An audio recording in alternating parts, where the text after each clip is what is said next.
अन्तत दर्शकबिन यहाँ भूपेन्द्रको अगाडि जुन सुकुमाया भुन्टी बनेर आएका छन् नि, तिनी भुन्टी बन्नु हुँदैन, अर्थात् त्यस्तो कुराहरू थाहा हुनु हुँदैन भूपेन्द्रलाई भन्ने दर्शकबिनहरू कति हुनुहुन्छ? कृपया कमेन्टमा कमेन्ट गर्न भने नछुटाउनु। साँच्चै नै यहाँनिर अब भुन्टीको जीवनमा साँच्चै नै यहाँ भूपेन्द्रका ती दुःख कष्ट पीडाहरू देखेर भुन्टी नरम स्वभावको भएका छन्। यहाँ आफैले टोकलेले केही भाड भैलो निकालेका छन् दर्शक। साँच्चै नै यहाँ भूपेन्द्रले भुन्टी बिचको यी गन्ठन मन्थन बिचमा टोकलेले भुन्टीलाई लगेर ठिकै गरे भन्ने दर्शकहरूले लाइक कमेन्ट सेयर गर्न नछुटाउनु। साँच्चै नै हाम्रा दर्शकहरूले भुन्टी सिरियल धेरै नै हेरिराख्नु भएको छ, रुचाउनु भएको छ, धेरै नै धन्यवाद दिन चाहन्छु। साँच्चै नै यहाँनिर भुन्टीमा अब के हुँदैछ त? साँच्चै नै अब सुकुमायाले गरेका ती बाचाहरू भूपेन्द्रमा जसरी हुन्छ जग्गाहरू चाहियो आएर यी कुराहरू यावत कुराहरू बताएपछि पक्कै पनि अब भुन्टीले ती जग्गा जमिनहरू पाउँछन् वा पाउँदैनन्, के लाग्छ तपाईँलाई? कृपया कमेन्टमा कमेन्ट गर्नुहोस्।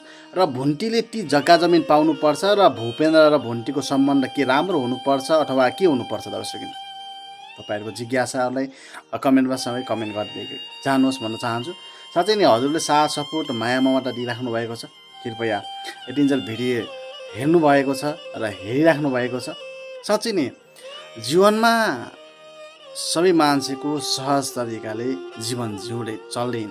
साँच्चै नै जब भूपेन्द्रलाई दुःख पाइरहेका छन्, आफ्नै दाइबाट समेत हेला अपहेलित भइरहेका छन् भने बाहिरको पहिलाका दुश्मनहरूले पनि जालीझेली गरिरहेका छन् दर्शक। अब यहाँ हेर्दै जानुहोस्, अब के हुन्छ यहाँ, के अवस्था सिचुएसनबाट अझै तनावग्रस्त अवस्थाहरू आउने हुन्, त्यो अझै नयाँ एपिसोड अर्थात् आउँदो नयाँ भागमा देखिँदै जानेछ दर्शक।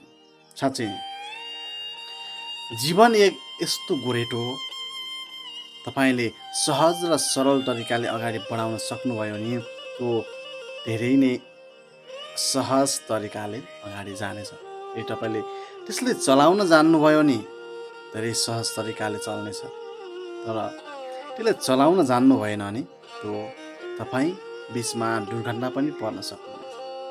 साँच्चै नै जीवन एक यस्तो हाँगा रूपी तरल रूपी आरा परहा हुन्, त्यसले जीवनमा धेरै नै समस्या पनि ल्याउन सक्छ दर्शक। साँच्चै नै हजुरले साथ सपोर्ट दिइराख्नु भएको छ। अब के हुन्छ, पक्कै पनि भुन्टीको जीवनमा खुसी नै हुन्छ होला भन्दै अर्को भिडियोमा फेरि पनि भुन्टीका थप घटनाहरू परिदृश्यहरू अब के हुने हुन्, कस्ता अवस्था सिचुएसनबाट अगाडि बढ्ने हुन् बारेमा पक्कै पनि थप जिज्ञासाहरू लिएर आउने नै छौँ। भिडियोबाट बिदा हुन चाहन्छु। भिडियो बिदा हुनभन्दा भन्दै पूर्व अगाडि तपाईँलाई कस्तो लाग्दैछ भुन्टी सिरियल?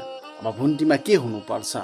के भुन्टी सिरियल पहिलाको भन्दा आकर्षक छ वा आकर्षक छैन? कृपया कमेन्ट बक्समा कमेन्ट गर्न भने नछुटाउनु होला भन्दै भिडियोबाट बिदा हुन चाहन्छु। हस्त, धन्यवाद।